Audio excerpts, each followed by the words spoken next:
Hi students, I am Gagan Chopra. Today we discuss the mechanism of action of opioid analgesics. Okay, first of all, we discuss the opioid receptors. Firstly, we discuss opioid receptors. Mostly opioid receptors हमारी body में neurons cell में पाए जाते हैं.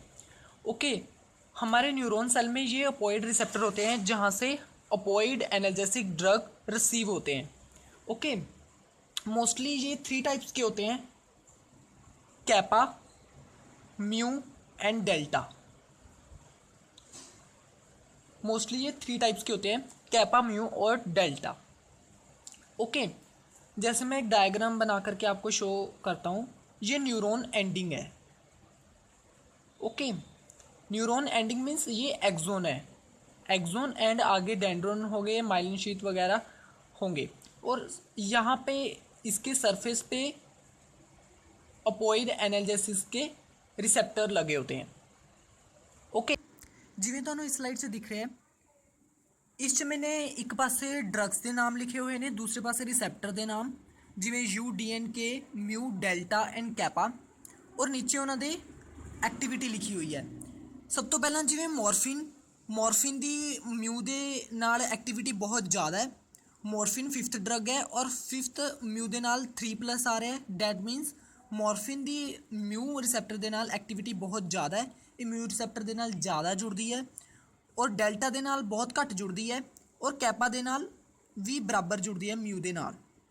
Okay okay students, सो इसमें क्या होता है, 3 एक्सेप्टर्स लगे होते हैं: म्यू, कैपा एंड डेल्टा. सबसे पहले क्या होता है, अगर हम कोई एनाल्जेसिक इसको देते हैं तो ये सबसे पहले यहाँ पर बाइंड हो जाता है. ओके, यहाँ पर एक हम अगर सेल मेम्ब्रेन बनाएं, अगर ये सेल मेम्ब्रेन है तो इसमें एक प्रोटीन होता है, नर्व्स की सेल मेम्ब्रेन है, इसमें एक प्रोटीन होता है जिसे हम जी प्रोटीन कहते हैं. जी प्रोटीन मतलब guanine, nucleotide, binding protein. Okay, इसके मोस्टली 3 सब यूनिट होते हैं: alpha, beta and gamma. Alpha, beta and gamma ये पूरा सब यूनिट एक प्रोटीन है जी प्रोटीन का. ओके, और यहाँ पे इसके अल्फा पोजीशन पे जीडीपी लगा होता है जिसे हम ग्वानिन डाई न्यूक्लियोटाइड फॉस्फेट बोलते हैं. ओके, इसके हम सेल मेम्ब्रेन के अंदर की बात कर रहे हैं. ओके, यहाँ पे इसका रिसेप्टर लगा हुआ है, ये वाला रिसेप्टर यहाँ पर लगा हुआ है. इसे हम अगर म्यू रिसेप्टर माने तो अगर हम इसे मॉर्फिन देते हैं, अगर हम इसे मॉर्फिन इंजेक्ट करते हैं तो ये मॉर्फिन रिसेप्टर पे जा कर के ज्वाइन हो जाएगा. ओके, तो क्या होगा, ये जो जी प्रोटीन है ये डायरेक्ट कांटेक्ट होता है इसे रिसेप्टर से. ओके, जब ये एनाल्जेसिक यहाँ पर अटैच होगा तो ये जो अल्फा का सब यूनिट है ये इससे अलग हो जाएगा, डिसमेंटल हो जाएगा पूरे सब यूनिट से. ओके, ये क्या होगा, यहाँ पर सिर्फ बीटा और गामा का सब यूनिट रह जाएगा और अल्फा जीटीपी का अलग हो जाएगा और जीटीपी बन जाएगा. जीटीपी से डाई न्यूक्लियोटाइड फॉस्फेट से ट्राई न्यूक्लियोटाइड फॉस्फेट बन जाएगा. ओके, सो इससे क्या होगा कि अगर जीटीपी बाहर जाएगा तो ये वाला जो एनाल्जेसिक हमने इंजेक्ट किया है वो अंदर आएगा. ओके, इसका मतलब ये हुआ कि यहाँ से जो रिसेप्टर था, रिसेप्टर से ये अंदर आ गया एनाल्जेसिक. ओके, ये न्यूरॉन सेल के अंदर एंटर कर गया. ओके, सो अगर ये अंदर एंटर कर गया तो ये अपना इफेक्ट आगे कैसे शो करेगा. ओके, एज यू नो हमारे नर्व्स में एक गैप होता है जिसे हम साइनेप्स बोलते हैं. ओके, ये 2 न्यूरॉन्स हैं, ये एक्सोन है और ये डेंड्रोन है. ओके, यहाँ पर एक गैप होता है जिसे हम साइनेप्स बोलते हैं और यहाँ पे न्यूरॉन ट्रांसमीटर होते हैं. न्यूरो ट्रांसमीटर बहुत टाइप के होते हैं जैसे acetyl choline, NOR adrenaline etcetera. Okay, like acetyl choline and NOR adrenaline. Okay, यहाँ पर होते हैं। अगर एनाल्जेसिक जीटीपी को बाहर करके खुद अंदर आ गया तो क्या होगा, ये न्यूरॉन ट्रांसमीटर को ब्लॉक कर देगा। आपको पता होगा, अगर नर्व इम्पल्स ट्रांसफ़र करेगी इस गैप से, यहाँ पर गैप है तो यहाँ पर केमिकल से इम्पल्स ट्रांसफ़र होगी। पेन की जो इम्पल्स है वो केमिकल से ट्रांसफ़र होगी। ओके, अगर यहाँ पर इम्पल्स पहुँचेगा, अगर हम नॉर्मल न्यूरॉन्स की बात करें तो यहाँ पर अगर इम्पल्स पहुँचता है तो ये क्या करेगा, ये कैल्शियम चैनल्स को ओपन कर देगा और पोटाशियम चैनल्स को भी ओपन कर देगा। कैल्शियम चैनल्स जो है वो कैल्शियम को अंदर लेंगे और पोटाशियम को बाहर दे देंगे।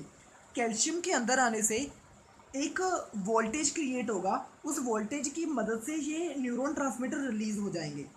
अगर ये न्यूरॉन ट्रांसमीटर रिलीज़ होंगे तो ये दूसरे नर्व्स में एंटर कर जाएंगे।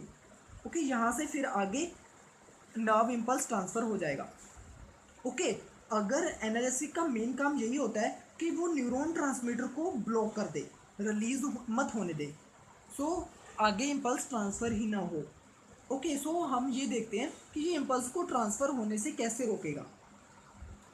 ओके, मैं एक और बनाता हूँ डायग्राम। ओके, यहाँ पर न्यूरॉन ट्रांसमीटर है, यहाँ पर न्यूरॉन ट्रांसमीटर है। अगर एनाल्जेसिक अंदर आया तो ये क्या करेगा, ये कैल्शियम चैनल्स को ब्लॉक कर देगा, कैल्शियम की अंदर एंट्री नहीं होने देगा और पोटाशियम की बाहर आउटवर्ड मूवमेंट इंक्रीज कर देगा। पोटाशियम को बाहर करेगा और कैल्शियम को अंदर आने से रोकेगा। ओके, अगर कैल्शियम अंदर नहीं आएगा तो नर्व डीपोलराइज नहीं होगी। ओके, अगर नर्व डीपोलराइज होगी तभी कैल्शियम अंदर आएगा और कैल्शियम आगे न्यूरॉन ट्रांसमीटर को रिलीज़ करेगा। ओके, अगर डीपोलराइजेशन नहीं हो रही है क्योंकि एनालिसिस की वजह से, उसने क्या करना है, कैल्शियम चैनल्स को ब्लॉक कर देना है और उससे कैल्शियम अंदर नहीं आएगा और पोटाशियम का आउटवर्ड मूवमेंट को बढ़ा देगा। ओके, सो इससे क्या होगा, कैल्शियम अंदर आया नहीं, कैल्शियम अंदर आया नहीं और न्यूरॉन ट्रांसमीटर रिलीज़ होए नहीं। अगर न्यूरॉन ट्रांसमीटर रिलीज़ नहीं होंगे तो यहाँ पर सिग्नल ब्लॉक हो जाएगा, आगे ट्रांसफ़र नहीं करेगा, पेन सेंसेशन ब्लॉक हो जाएंगी। इसमें एक और चीज़ होती है, एक एंजाइम होता है जिसे हम एसी के नाम से जानते हैं। AC means adenosine cyclase. Okay, adenosine cyclase. Okay, ये जो एंजाइम है ये भी न्यूरॉन ट्रांसमीटर को रिलीज़ करने में हमारी हेल्प करता है। ओके, एडिनोलाइट साइक्लेस, इसका नाम है एडिनोलाइट साइक्लेस। ओके, एडिनोलाइट साइक्लेस भी न्यूरॉन ट्रांसमीटर को रिलीज़ करने में हेल्प करता है। तो ये जो एनाल्जेसिक है वो एडिनोलाइट सैलिसाइलेज को भी इनहिबिट कर देगा, इसे एटीपी में कन्वर्ट कर देगा। एडिनोलाइट साइक्लेस को एटीपी में कन्वर्ट कर देगा, एडिनोसिन ट्राइफॉस्फेट और एडिनोसिन मोनोफॉस्फेट में कन्वर्ट कर देगा।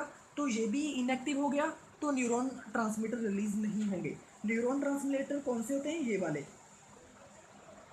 ओके, अगर न्यूरॉन ट्रांसमीटर रिलीज नहीं होंगे तो इम्पल्स ट्रांसफर नहीं होगा। ये था main mechanism of action of opioid analgesics.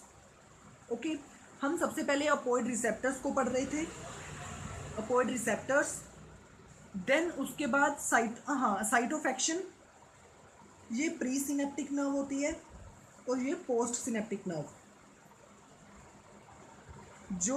ये साइनेप्स है, साइनेप्स के बाद वाली नर्व पोस्ट साइनेप्टिक होती है और यहाँ पे प्री सिनेप्टिक होती है। जो एनाल्जेसिक है वो बोथ प्री सिनेप्टिक और पोस्ट सिनेप्टिक बहुत पे एक्ट करता है। ओके, बहुत पे एक्ट करता है। कैसे एक्ट करता है, अगर वो प्री सिनेप्टिक पे एक्ट करेगा तो वो न्यूरोट्रांसमीटर को रिलीज़ करना ब्लॉक कर देगा। अगर वो पोस्ट सिनेप्टिक में एक्ट करता है तो वो न्यूरोट्रांसमीटर को रिसीव करना ब्लॉक कर देगा। ओके, अगर रिलीज़ ही नहीं होंगे, रिसीव नहीं होंगे तो इम्पल्स ट्रांसफ़र नहीं होगी। Okay student, I wish you understand my concept, so please give me a thumbs up if you like.